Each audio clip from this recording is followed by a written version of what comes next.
out. Like I said, if you somebody that really enjoys cleaning brushes, you can clean them every time, but I don't enjoy cleaning them. Okay, let's go for this blob. Start putting it on, and like I said, we're painting over the fence, but we'll put it back in when we're getting our color in there.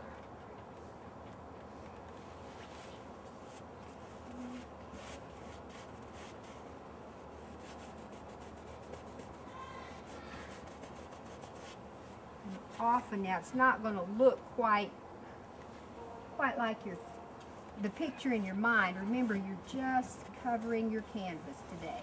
That's all you're doing, is getting a general outline, and your color's kind of right, so you can get the picture on top of that.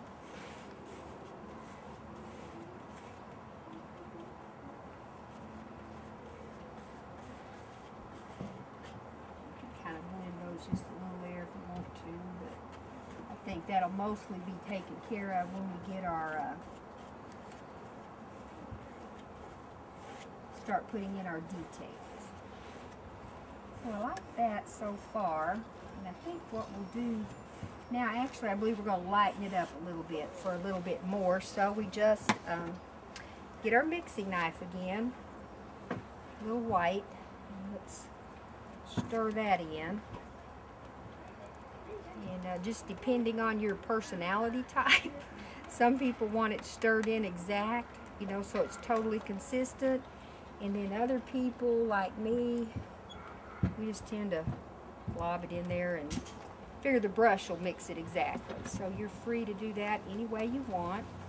And any teacher can only teach you the way they know it.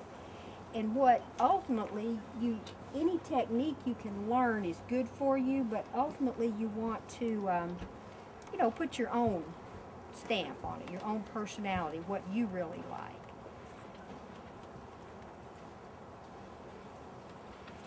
That's a good color. Now get your brush again, get your paint. Here we go. You can see it's somewhat lighter.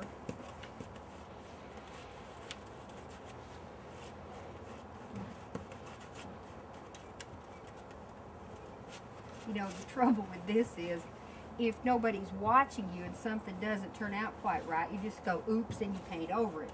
But in a lesson, that'd be kind of embarrassing. So hopefully this can turn out about like the picture in my mind and the picture in the model that we're watching, which is an old painting that I had done.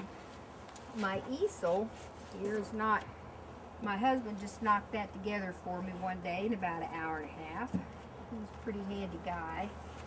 I haven't really had it long enough to get it totally covered in paint yet. Okay. I think what we're going to do, we're almost finished to this point. We're going to put a little bit darker across the very front. And it's just supposed to be kind of pulling you in. We could get carried away and blend these lines, but I don't think we're really going to need to when we put down our put all our details in there. We're going to have that old fence going across here.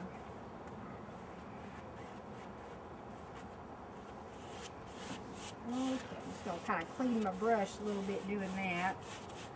And then I'm going to work a little bit of darker paint in there. So let's mix this a little bit darker. And we'll just take a little of these, both of these piles, and put some good old umber in there.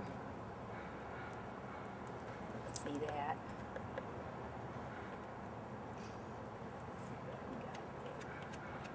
And it's pretty much darker.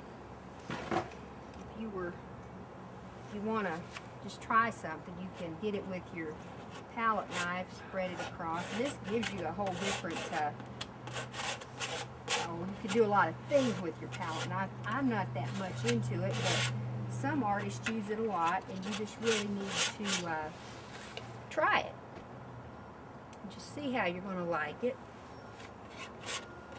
And then let's get the our brush again. wipe it out pretty dry. Just color it in like this.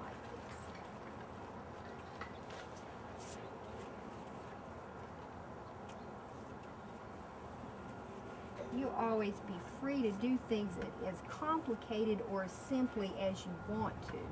So I'm just showing you this impressionist technique, or it's really, I guess you call it realistic impressionism. And you know, eventually we'll put in a little stuff here and there to kind of make it, you know, just the bushes and grass and things like that. But this is it for the day. We wanted to get our canvas colored, or covered with color, and it takes it 2 or 3 days to dry. So you just put it up somewhere out of the way and wait to go with your details after that. And I have one dirty brush, which I'll take in the house and clean with just dishwashing soap. I rub it up and down in my hand, do it 4 or 5 times. You can clean with gasoline or paint thinner, cleaner, brush cleaner, anything you want that you have a place to keep around your house. But I just do it that way because I always have something to do dishes with, and the other just kind of escapes me. It just goes away. I can't find it later. And be sure that you clean your palette knife same way. If you ever forget to clean your knife, you just kind of can get that off with the razor blade. And then you're going to need to preserve your paint to use next time. So just a minute, let me get the tin foil. Okay, if you remember, we had put the paint out in a previous demo, and I just covered it with the foil. And then you just put your foil back on, flatten it down just like you did before. Really, you know, really well, because you want all the air sealed out and the paint sealed in. And turn it under, all around, trying to keep from making his mess. Looks like I got a little red paint going there. So you probably want to be careful where you sit it in the house. And that's it. Your paint will be ready to use. The next time you get out your brushes, just peel off the paint. And that's pretty much it.